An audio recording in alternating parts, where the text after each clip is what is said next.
something where you go and look at the car? Yeah.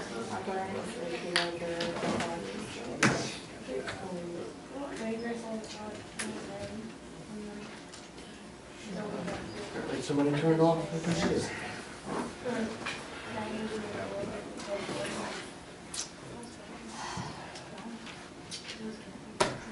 Are you gonna at least think about it? It's not.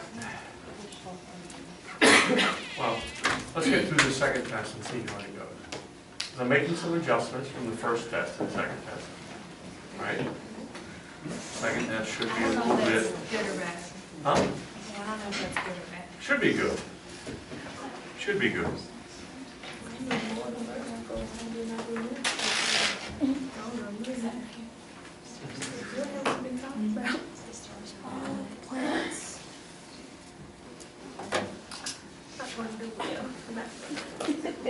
We still do that paper thing like on the first test, right? Yes. And I'm still going to put together one for you that you can use if you want or add to or whatever. I guess you're not. Oh, come on, it had a little, it was a little useful.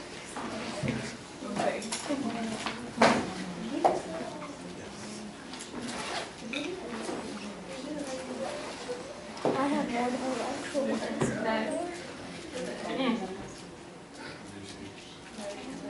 None of what I wrote was in barely anything he had on it.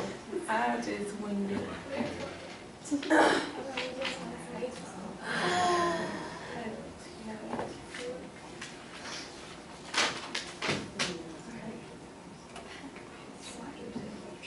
I think I'm gonna read chapter.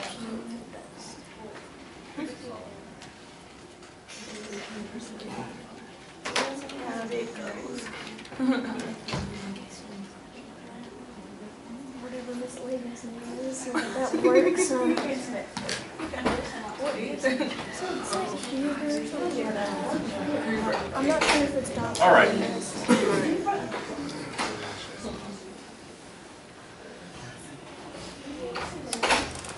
You guys enjoying the fall weather? Fall-ish weather? Freezing in the morning and hot in the afternoon.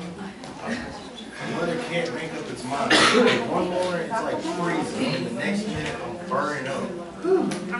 Yeah, you can wear a jacket in the morning and then back in the day.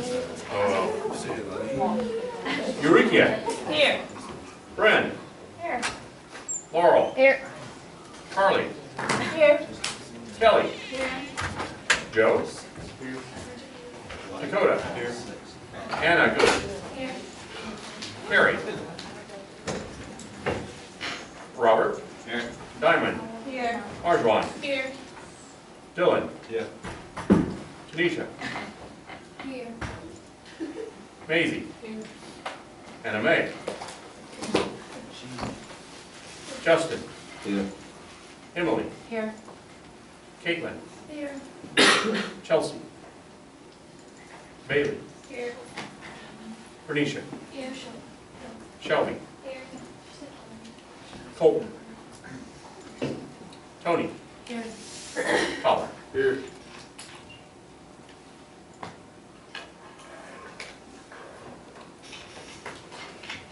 This must be from Lab? This is interesting. Why do I have that time by my name? Because I was there. Yeah, I don't know what this is, actually. Is that? Put on here.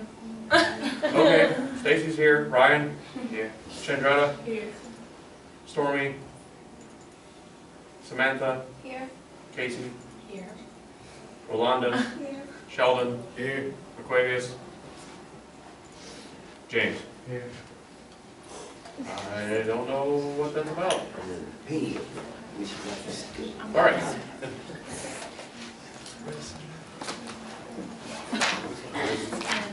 Chapter 11.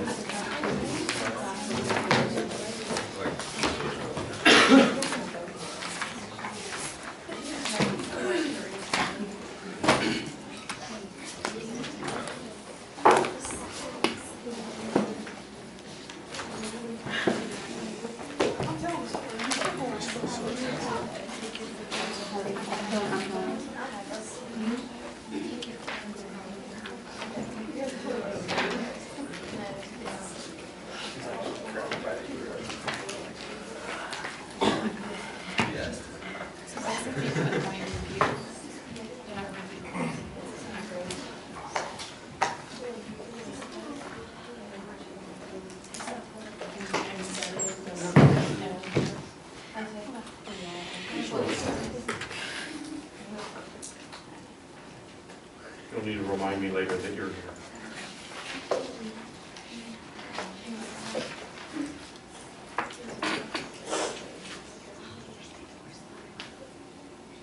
Okay. Meteors, asteroids, comets, and Pluto. Because Pluto got tucked into this one as well. So what are meteors? Little rocks. Icy rocks. Rocks, Icy. icy rocks, iron rocks, rocks that hit They cause craters and stuff. everything. Yeah, but they're called a meteor once they hit us, hit our atmosphere. Happens all the time. So what they call when they sit in space? Asteroids. Okay. Right? Call them asteroid till they hit it. Oops. Ah. All right. So there's a bunch of stuff out there, right? All over the place. In fact, one of the concerns we have with deep space probes that fly long distances is that some little rock might hit them, right? And the problem with some little rock that might hit them is that those rocks are in orbit around the sun at orbital velocities of thousands of kilometers an hour, and so even a small rock that hits a probe is going to do some real damage. So there are a lot of things out there. Most of them are small. And then we have comets, which are a different class, right? Comets are sometimes really spectacular, beautiful objects in the sky.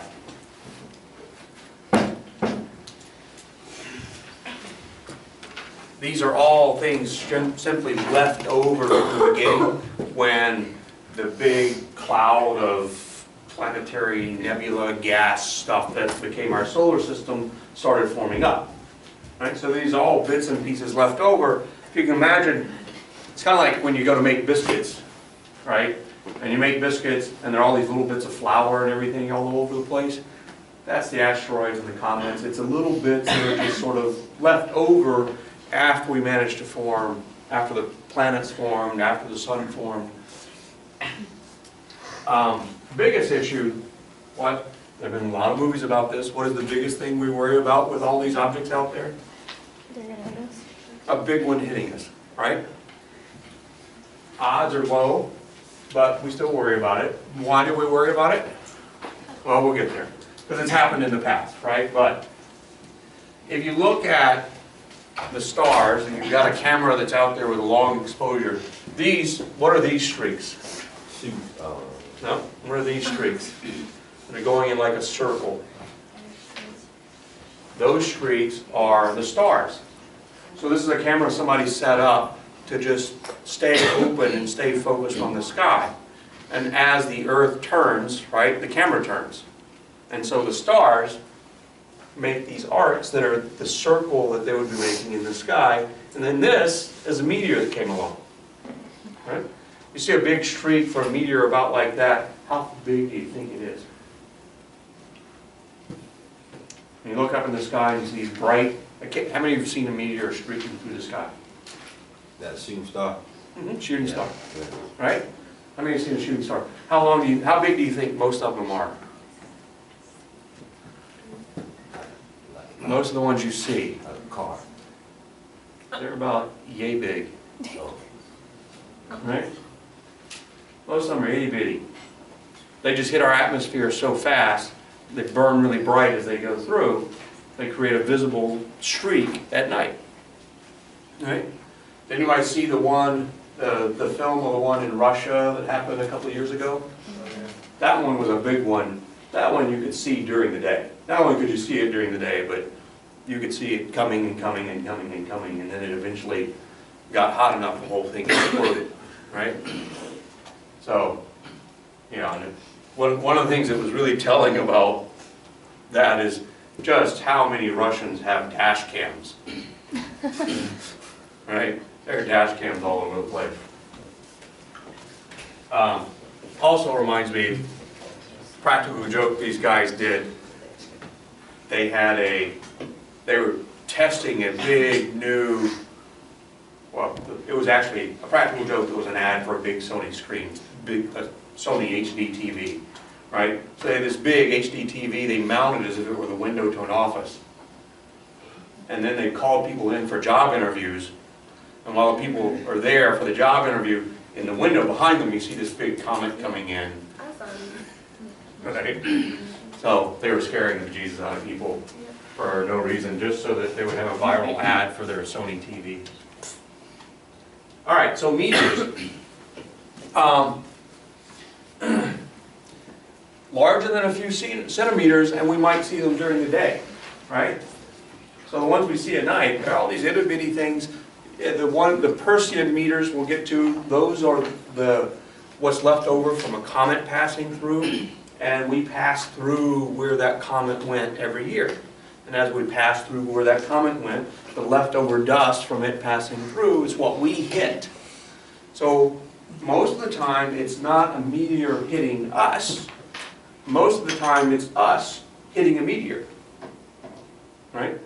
When you're traveling down 61 towards Clarksdale, or traveling up 61 towards Clarksdale, and bugs are hitting your windshield, are the bugs really hitting you, or are you hitting them? Right? You're hitting them, right? They're just minding their own business, flying around on the road, and you come through with your car and slam into them. That's what most meteors are. It's just little bits of speck of dust out there in the solar system, and the Earth comes through and slams into it as it goes through its orbit.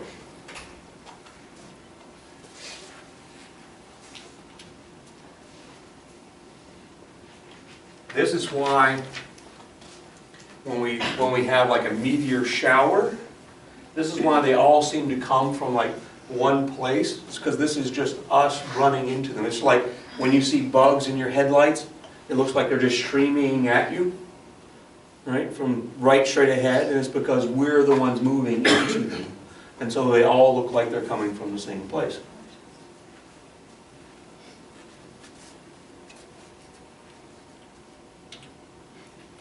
Now, if they manage to hit the ground, they go from being a meteoroid to being a meteorite. Right? Just a language thing. If it makes it to the ground and survives all the way to the surface, it becomes a meteorite. There were meteorites typically to be iron, stony iron, or stonish material. Why? Because it has to be a substantive material to actually make it all the way to the ground. Right? And even then, the big one in Russia a couple of years ago, that was a big stony ball, but it got too hot. The way it came through the atmosphere, it had a very long path through the atmosphere. And because of its long path, it got so hot that the thermal energy built up to the point where it just exploded. Okay? It just couldn't take it anymore.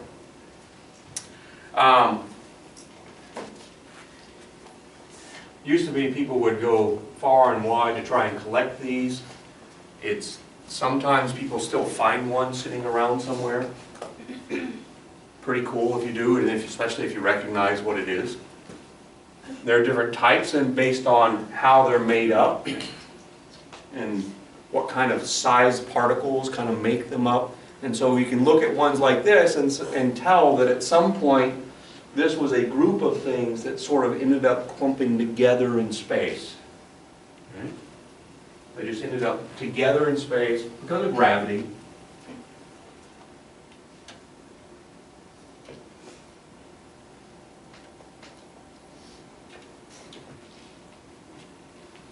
Right? Some of them have a lot of carbon. So all of this adds up and tells us a lot about what's going on way out in space. Right? We find organic chemicals in them. It tells us that things go on in space that at one point we didn't think would happen. We used to think that in space all we would find would be simple molecular structures, but we actually find more complex molecules out there than we expect.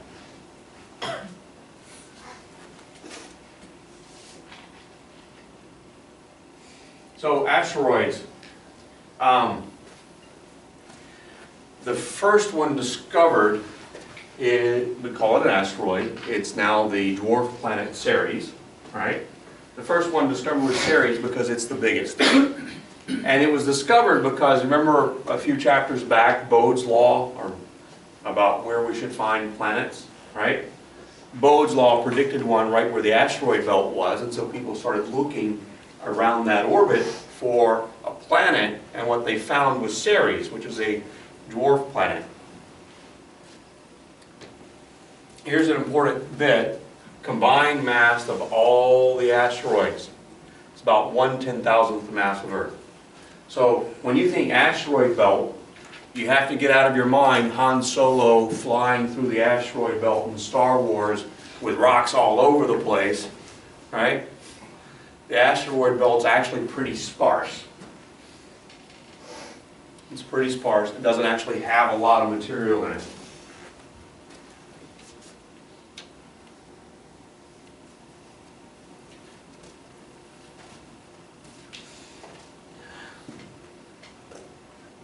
I don't know if there's a dot for every asteroid that's been observed on here or not, but here's the asteroid belt. Right? It's just sort of the region here. This is Mars. That's Earth. So the asteroid belt sits out here between Mars and Jupiter, and then there are Trojan asteroids that are 60 degrees in front of and 60 degrees behind Jupiter in its orbit. These are quasi-stable points for them to be, in that the interaction between Jupiter and the Sun kind of helps them stay in this little area right before and right after Jupiter. And the other thing, if we look at, remember how we talked about the rings of Saturn? Nope, not there yet. Okay, we'll get there. So this is Ceres. We have better pictures of Ceres now. Why? Why don't we have better pictures of Ceres now? I should have stuck them in here. Because we now have a probe in orbit around Ceres. We have a probe. It went first to Vespa, which is the second largest asteroid, and then on to Ceres, which is a dwarf planet. Most asteroids are irregular in shape. Very few of them are big enough to form into a ball. So most of them look like, beans and kidneys and things like that. They're just irregular shaped clumps of rock that manage to collect together. Because of that, and they tumble, right? They tumble and they rotate. And so because of that, when you look at asteroids and you're watching one, it'll get brighter and it'll get darker and it'll get brighter and it'll get darker as it turns, so that more of it is facing you, and then turns so that less is facing you, and then more and less. So their appearance changes all the time when you're looking at them with a telescope. One of the projects we used to do here that I'm trying to get restarted is we were part of NASA's hunt for asteroids. And so NASA has tons and tons and tons and tons and tons and tons of images of space. They stick into a big database. You go through them, and it turns out the human eye is better at spotting an asteroid than any computer program we've come up with yet. Right? And so what they do is they get volunteers from all over the country to spend time once a week looking through some photos, seeing if they see anything. So the brightness of them can change as they rotate around. Most are small. All right, you can't see the distances from there, but on this one, that's 100 kilometers, right? So, that's the distance from, Clarksdale to Indianola, right? And 10 kilometers, that won't quite get you out to Rosedale, right? So they're all different sizes. These are some of the bigger ones.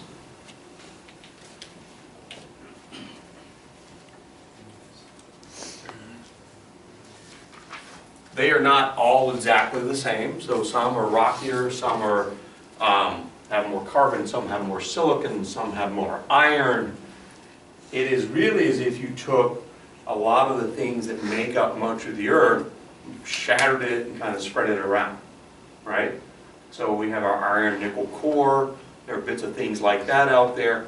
The asteroid belt is really stuff that was left over where there should have been a planet, right?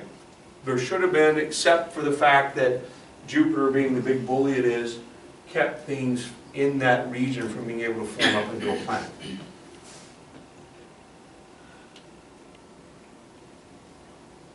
All right. So, remember when we looked at the rings of Saturn, we talked about shepherd moons and how the moons helped form the gaps, right? If we look at the asteroid belt, it is thicker in places and thinner and thicker and thinner, right? And so these gaps are due to things like Jupiter and Ceres, right? Shepherding the asteroids just like the shepherd moons do for the rings of Saturn. So the gaps help group the asteroids together into different places.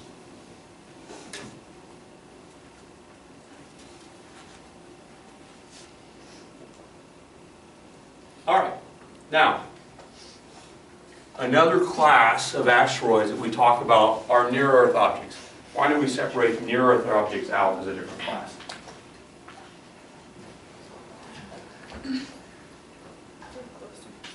Yeah, because they're the ones that we actually want to keep an eye on, right? And it's not just a matter of, you know, it would be great if they stayed in the same orbit all the time. Then we could just calculate their orbit, and we could calculate our orbit, and we could figure out, hey, are we ever going to hit and worry about them or not worry about them, right? But that's not the case, because the Earth and Mars and Venus and Jupiter moving around, these objects, these near-Earth objects, are small enough that the gravitational attraction from the planets changes their orbit as they pass by, right? So we try and track some of the larger near-Earth objects on a continual basis. Right? This is one of the things NASA still does, or does now, but it never didn't do in the past, is it tries to track all these objects all the time so that we know where they are. And we know when one's going to come close. And occasionally you'll see in the news, hey, one of these, a fairly large one, is going to head between us and the moon. Right? That's sort of the area where it makes the news. If it comes between us and the moon, it makes the news. If it passes further out than the moon, it doesn't make the news. You know.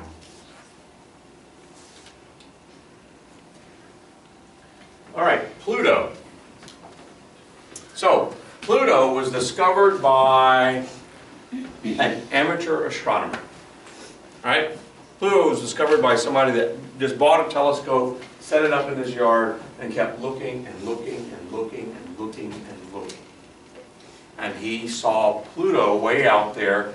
It's hard to see from Earth simply because it is so far away, and because it's so far away, it doesn't reflect a lot of sunlight. It's small, so it doesn't reflect a lot of sunlight. All those add up to it's hard to see. So Pluto went through all these. Pluto, initially when we described it as a planet, the issue was, one of the reasons we described it as a planet, right? We thought it was about the size of Earth. And so over the years, Pluto has gotten smaller and smaller and smaller and smaller and smaller, as we've gotten a better idea of how big it actually is. This is a good photo of Pluto. We get so accustomed seeing fabulous pictures from the Hubble telescope that we think, oh, surely we got great photos of Pluto from the Hubble, right?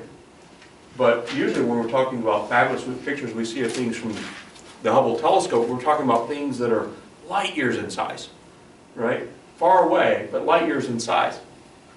This is what Pluto and Charon look like from Hubble, right? They're still not bright enough or large enough to really see much of them.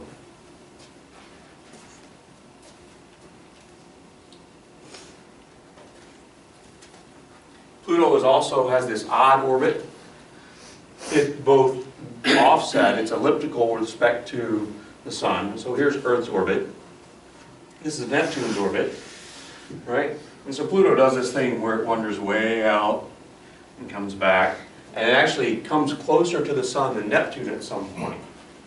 Yep. So you said you can't see Pluto in a telescope, right? You can do it in a really good telescope, but most telescopes, no, you're not going to see it. So can you see an asteroid better than a regular telescope better than Pluto? It depends on the asteroid. So most of them no, because they're so small, they're so dark, it's hard, it's just hard, right? They don't reflect much light. But you can, what you do if you want to try and find one, right? You have to point your telescope up at the stars, you have to watch for a long time, and what you're looking for is something moving against the background of the stars. And that's how this guy found Pluto. He kept looking again and again and again and again at the same spot, and noticed that, hey, this one dot is moving a little bit. And once you know it's moving a little bit, you start looking at, okay, how's it moving, where's it moving to? So you can, but it takes a lot of patience. Right? Now the telescopes that NASA uses are big telescopes, and they're just constantly taking pictures of the sky.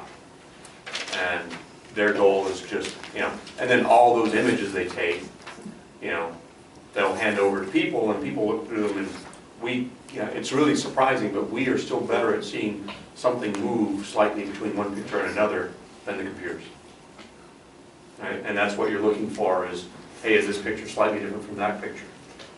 And we're better at recognizing, because those pictures have all kinds of little things that change in them that have nothing to do with asteroids, but we're better at recognizing, hey, this is a regular movement, and this is a candidate for an asteroid. The other thing about Pluto's orbit is that it's tilted. Okay, so Pluto and Charon are, Charon orbits Pluto every 6.4 days, and Pluto keeps the same face toward Charon all the time. Right? So Pluto, like the Earth, like the Moon, keeps the same face toward Charon. They're both small, right?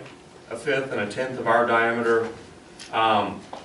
Pluto's pretty dense at 2.1 grams per cubic centimeter, so it's a good bit, about twice as dense as Neptune. Okay, so this is an old slide, so I had to stick in some new slides. This slide says we don't know much about its surface, but we've just been out there, right? You guys seen this photo of Pluto that we took very recently? It's a pretty good one.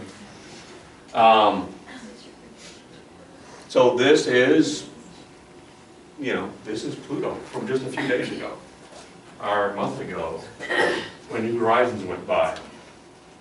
And it has mountains on it that are ice mountains. And it has odd little crinkly structures on it.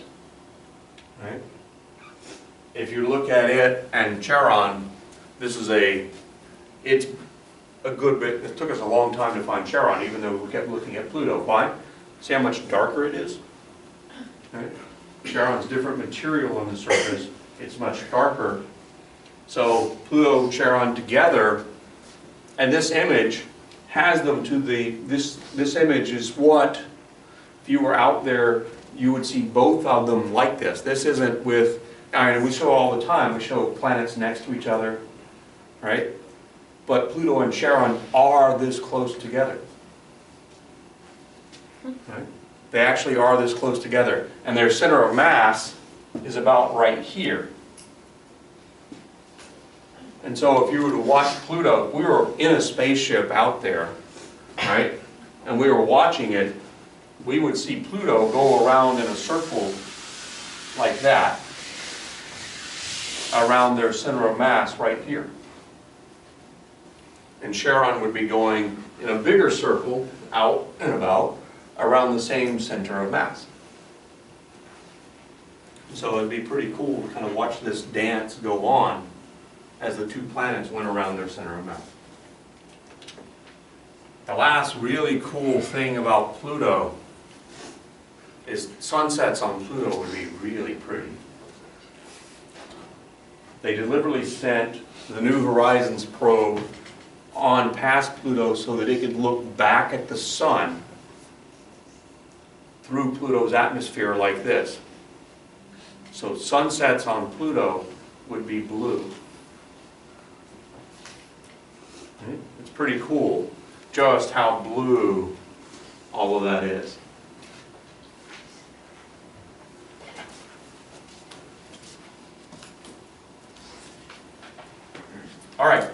dwarf planets.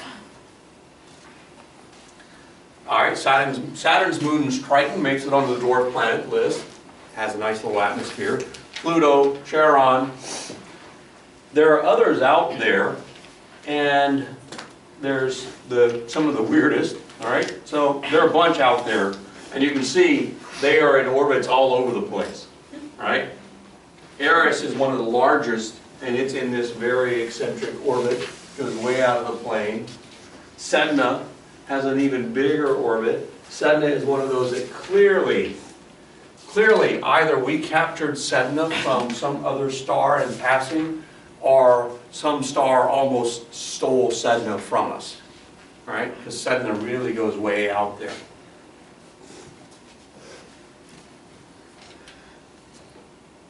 All right. Now on to comments. You guys, anybody had the chance to actually see a comment? Have I seen a comment? When I was a grad student, I saw a comment. But I was so busy working, didn't have television, there was no internet to get on, anything like that. I was completely cut off from what was going on. I simply stepped out of my house one night and there's a comment, and I was like, oh, wow, how about that? I'm sure most people have been paying attention to the news and things like that and expected it. It was a complete surprise to me. So comments. What are comets? How are comets significantly different from asteroids?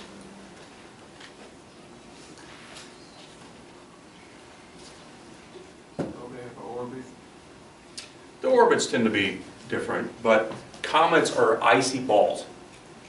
Right? While asteroids tend to be metal and rock, comets are these big icy balls. So what happens when you get an icy ball close to a heat source? It melts, right? So comets go way out. Most of them go way out past Pluto. And they freeze really nice and solid, and then they make their way back in. And as they make their way back in, they start heating up. And as they heat up, the ice starts melting some, and vapor starts coming off, and dust starts coming off, right? And that is what makes their tail, right? We get all this stuff coming off the comet because it's heating up. And the solar wind is sweeping that off the comet and out into space. For some comets, oh, yeah, pretty good picture of Halley's comet.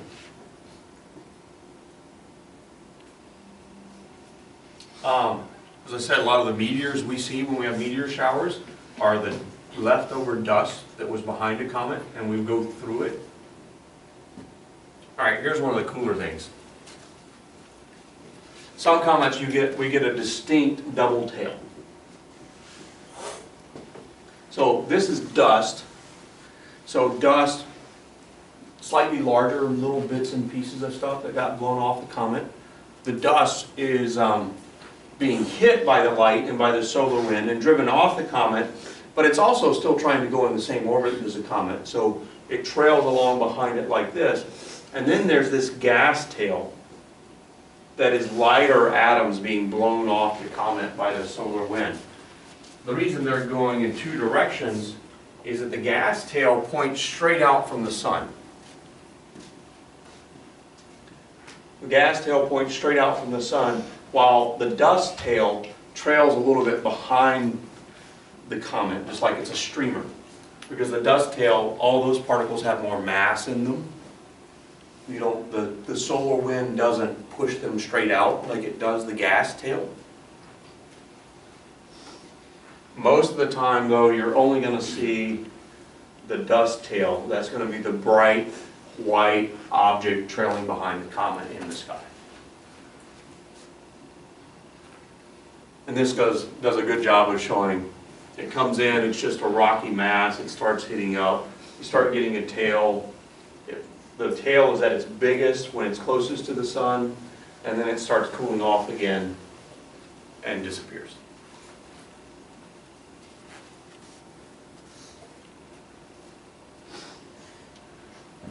So, carbon dioxide, carbon monoxide, water, you get fluorescence, it makes it nice and bright. We did some work on exploring comets. One of the things we did, we sent a probe out to a comet, and that was in two pieces. One piece meant to just ride along and watch the comet, and the other piece was meant to crash into it, right? So we wanted to crash into it to see if we couldn't find out more about what's underneath the surface. And so this is the picture from the probe that was sent to crash into it, right? And this is the picture from the other probe that was sent to watch it.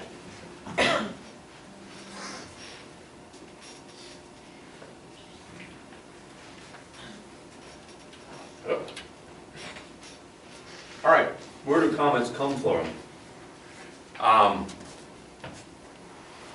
Most of them are among this just large collection of icy stuff that's way out there in the Oort cloud and the Kuiper belt. And why do they end up making their way in? You know, it could be that Neptune disturbs their orbit. It could be that at some point something else passing through nearby could disturb their orbit. But eventually, for whatever reason, they ended up in an orbit that took them closer to the sun. Halley's Comet is cool in that it comes back every 75 years. Most comets we'll only see once in our lifetimes, and that's it. Most comets have, you know, and even Halley's, you have to kind of be born at a lucky time to see it twice, right? I mean, most comets take hundreds of years to make their orbit. And so we'll see it once. Sometimes we never know if it's even going to make it back, right? Because so many things are going to happen while it's out in the Oort cloud and everything. It may or may not make it back.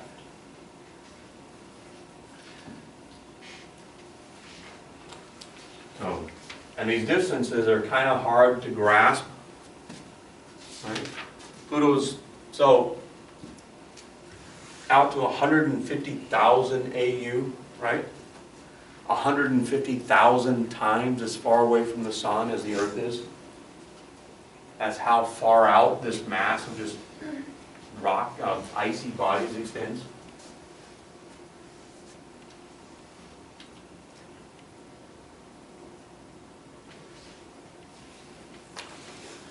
The Oort cloud is just part of all the stuff left over as the inner solar system began to collapse into the sun and into the planets. The material out here simply was not dense enough to form into any sort of planetary structure. Right? There just wasn't enough of it to actually begin to do anything. It's way out there on the edge. Once we get out past the Kuiper belt, it's not even, the Kuiper belt still is in the planar structure of the solar system, which is why it's a unique or a different region and it's denser.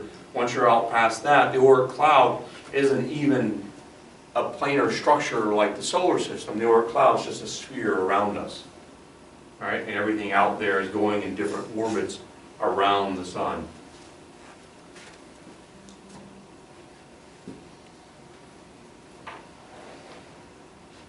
So, again, we think a lot of the things that are way out there at some point got disturbed out of their orbit and sent into the inner solar system.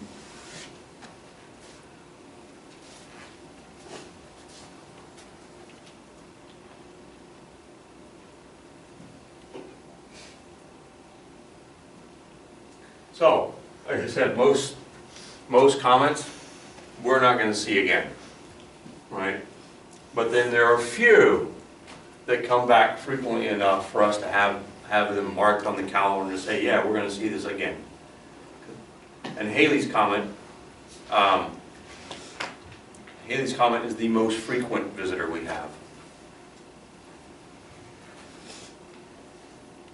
The problem with this, and even Halley's Comet eventually is going to go away, why? Every time it comes by, right? Some of it gets blown away. That pretty tail on the comet is it getting smaller, And so every trip Halley's Comet makes through the solar system, it gets smaller.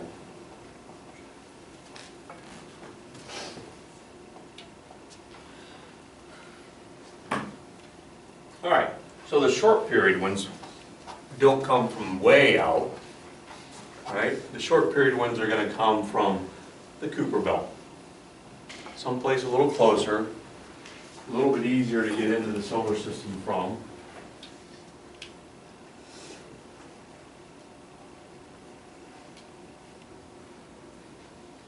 Okay.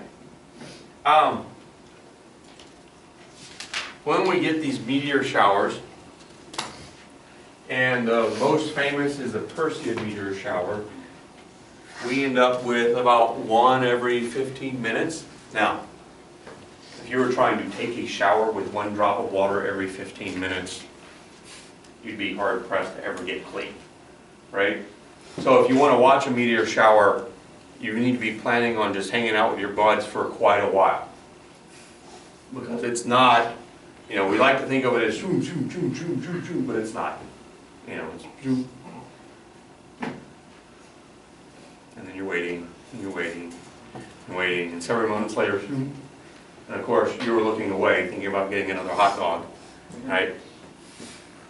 So, meteor showers, I wish they were exciting. I wish they were exciting. And they're cool.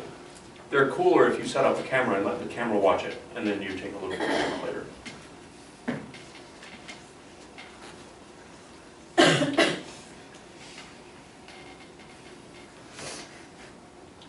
The reason the Perseid meteor shower is called the Perseid meteor shower is we run across where the dust where it is.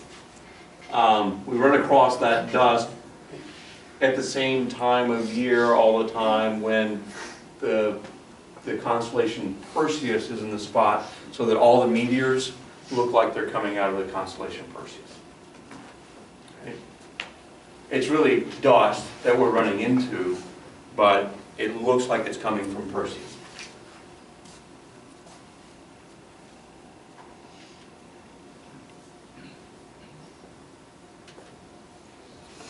Okay. The reason we kind of worry about all this at some level, although you really shouldn't lose sleep over it, is we do know at points in time there have been pretty large impacts on the Earth. We can see from the moon that the moon's had pretty large impacts at times, right? And we can see from other objects in the solar system that they've been hit again and again and again. So we look and we think, okay, what happens, right, when one of these hits? So a typical 100-kilogram meteoroid has a kinetic energy of 100 tons of dynamite, right? 100 kilograms. I weigh less than 100 kilograms, right? So a meteorite with a mass less than me hitting the Earth, hits the Earth with an energy equivalent to 100 tons of dynamite. That's a lot of energy, right? And if it gets stuff to be 10 meters, which is it'd be big enough to go from, well, it'd still fit between me and that wall, but about me to that wall, right? 10 meters, we're up to thermonuclear bomb range from something that size simply because it's moving so fast, right? It's moving so fast. The way to think of it is a little bitty bullet, right? Doesn't seem like something that could be doing a lot of damage when it's moving slow. And if you drop it on your foot, you probably won't even say ouch, right? But once we fire it out of a gun and give it a lot of kinetic energy, it can do a lot of damage. That's what these are doing. They're moving along very fast relative to us. And so they have a lot of kinetic energy and they can do a lot of damage. One day I want to go out to Arizona to see this crater. All right, it is 1.2 kilometers across, 200 meters deep, so 2 football fields deep. Right? 2 football fields deep is how deep it is. 200 meters. Have you guys ever read about the Tunguska event? So in early 1900s, a big meteorite came in the atmosphere over Siberia, fortunately in a region where there wasn't really anybody.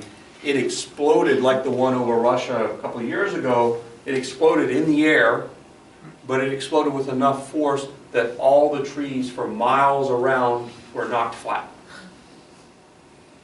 And so people heard it.